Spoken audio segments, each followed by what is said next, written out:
Moreover, the bill has been developed without any proper consultation with the Welsh Government. Can I say the Welsh Government was not involved in drafting the bill? That is entirely incorrect. We have not had proper consultation at either political or official level, and it's only very recently that draft provisions were shared with our officials on the basis that nothing would change.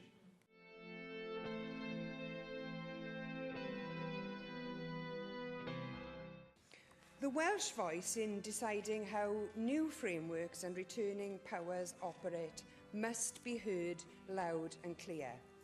And those powers should not be intercepted by Westminster and placed in some kind of indefinite holding pattern where our only defence is to trust the goodwill of Whitehall.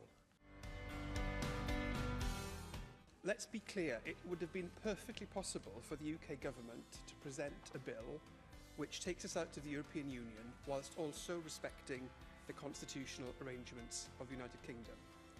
But what the bill does in truth is that it exposes two things. Firstly, unfortunately, the vulnerability of our devolution settlement, and secondly, that we are still tied to what is by now a totally outmoded view of parliamentary supremacy.